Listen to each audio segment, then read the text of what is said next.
Vamos ver a base aqui do nosso estudo de hoje, Colossenses capítulo 2, verso 4 a 8. Vamos ver o 8.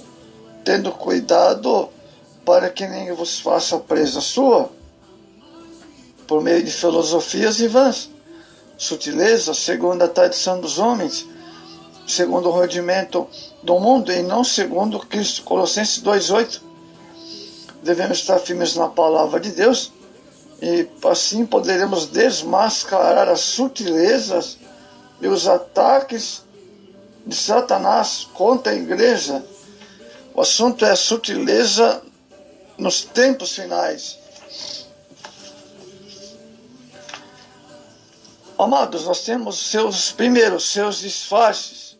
Desde a fundação da igreja, os falsos mestres vêm disfarçando entre os filhos de Deus para disseminar suas heresias. Jesus disse que os mestres do erro apresentam vestido como ovelha, mas interiormente são lobos devoradores. Mateus 7,15. A Bíblia classifica tais como falsos apóstolos, obreiros fraudulentos, identificando-os como agentes do inimigo, que se transfiguram em ministros de justiça. 2 Coríntios capítulo 2, 2 Coríntios capítulo 11, verso 13 ao 15. Devemos, por isso, acautelar-nos deles, dessas sutilezas nesse tempo final. Suas estratégias. Os expositores sectários propõem-se com uma aparência, pois costumam apresentar seu movimento como um paraíso perfeito. 2 Timóteo 3,5. Infelizmente, amados, muitos são os que caem nessas armadilhas. Uma vez fisgado por eles, dificilmente conseguem libertar-se. Uns por causa da lavagem cerebral que recebem, outros em razão do terrorismo psicológico e da pressão que sofrem de seus líderes. Seus argumentos são recursos retóricos, bem elaborados, persuasivos, para convencer o povo a crer nas heresias em um Jesus que realmente não está conforme na palavra do Senhor. A perícia dos hereges. Palavras persuasivas. Capítulo 2, verso 4 de Colossenses. Os falsos mestres a que um apóstolo se refere estava envolvido com legalismo, com circuncisão, preceitos dietéticos e guarda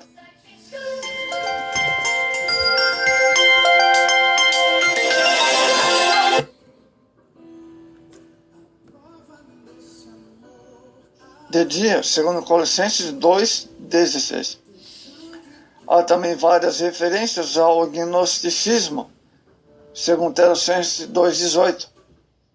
O verbo grego paralogiosomai, enganar, seduzir com raciocínios capciosos, descreve com precisão a perícia dos falsos mestres na exposição de suas heresias.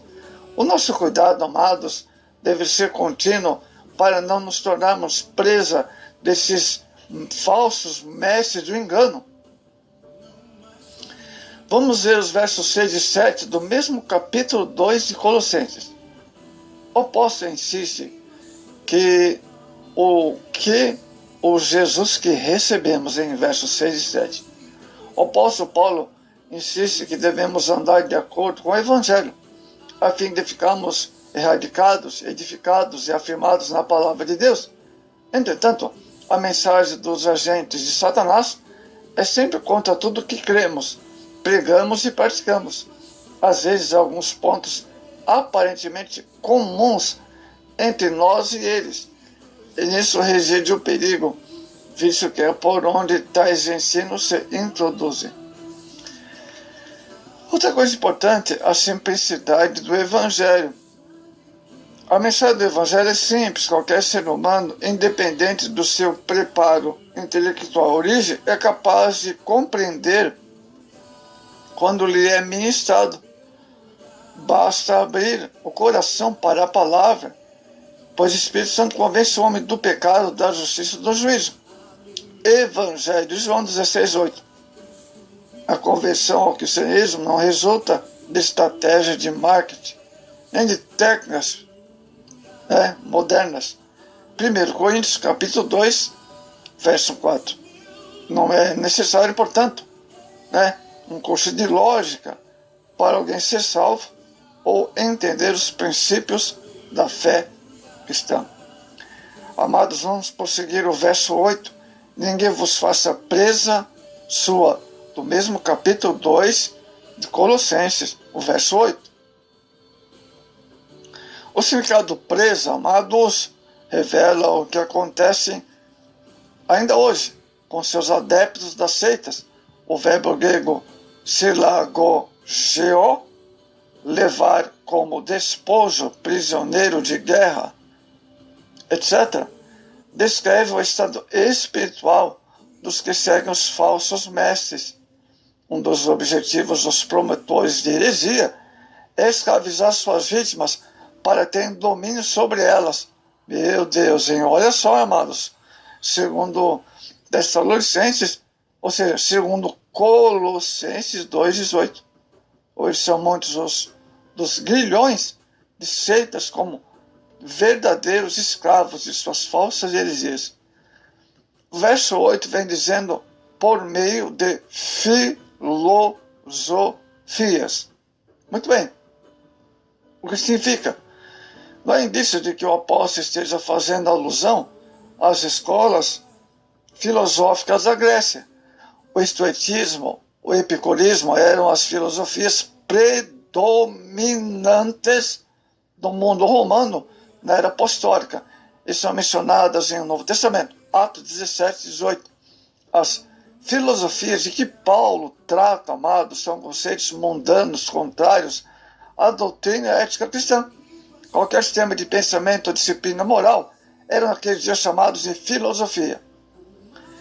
Temos a palavra vãs sutilezas, verso 8 ainda.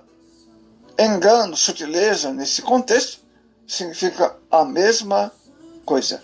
A palavra grega usada para sutileza é apatê, isso é engano, Efésios 4, 22. Sedução, Mateus 13, 22. É usada para referir-se a pessoas de condutas enganosas, embusteiras, que levam outras ao engano. É mediante tais recursos que os mestres do erro conduzem suas vítimas ao desvio. Tais sutilezas impedem as pessoas de verem a verdade e, como consequência, tornam-se cativas das astúcias de Satanás. Verso 8 ainda, segundo a tradição dos homens. Não é a tradição apostólica nem judaica, mas de um secretismo de elementos cristãos, judaicos e pagãos. Angelatria, ascetismo, por exemplo, eram práticas que se opõem ao Evangelho. Trata-se da tradição humana, ao passo que o Evangelho veio do céu. Gálatas 1, o verso 11 e 12. Os rudimentos do mundo. O significado do rudimento do mundo, verso 8, ainda. A expressão rudimento do mundo, literalmente, é elemento do universo, ou rudimento do mundo. Em nossas versões, a palavra stoicheion, fundamento, elemento, aparece na filosofia grega para 4 elementos da natureza: terra, água, ar, fogo, segundo ensinos físicos gregos, compõem da totalidade do mundo, segundo Pedro 3, 10 ou 12. Para outra escola filosófica da Grécia, significava elementos espirituais, ou espírito vivo, que se difundia em toda a natureza como força vivificante. Temos o apóstolo se refere a que rudimentos, amados? Essa palavra usada também como esse sentido de princípio básico para Hebreus 5,12. E de elementos judaicos ou da adoração cósmica, sincretismo helênico, Gálatas 4:3. O termo deve ser analisado, amados, à luz do contexto. E aqui mostra que são uma referência, amados, aos poderes demoníacos que comunicam, que se opõem à igreja. Veja como o apóstolo compõe esses rudimentos a Cristo. segundo os rendimentos do mundo e não segundo Cristo. A deidade de Cristo, né, em jogo aqui temos que ver isso que significa. Cristo, amado, é superior a todos os poderes. Os crentes, portanto, não precisam distorcer os poderes demoníacos apresentam pelos falsos mestres. As vãs filosofias são oriundas de homens e do reino das trevas, e não de Cristo. A diferença, amados, abismal entre Cristo e os rudimentos do mundo. Não se trata, por conseguinte, de um demiurgo dos gnósticos, nem de poderes cósmicos, os adeptos da nova era.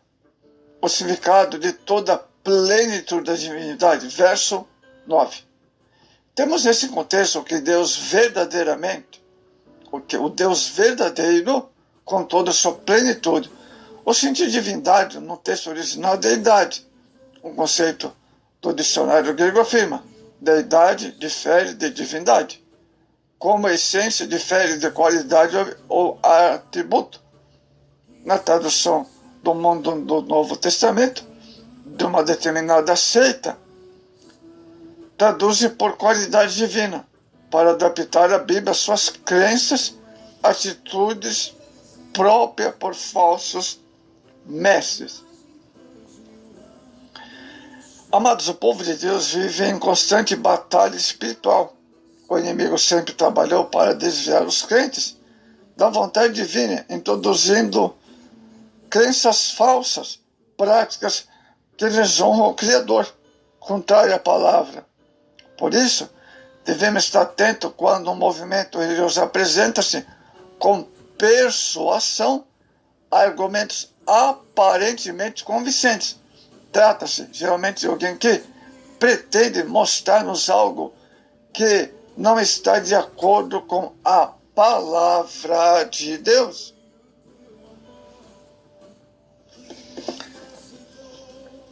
Amados, as heresias, elas afetam pontos principais da doutrina cristã no que diz respeito à Trindade, o Senhor Jesus Cristo, o Espírito Santo, ao homem, natureza, pecado, salvação, origem e destino aos anjos, à igreja, às escrituras. O mais grave erro quanto diz respeito à divindade.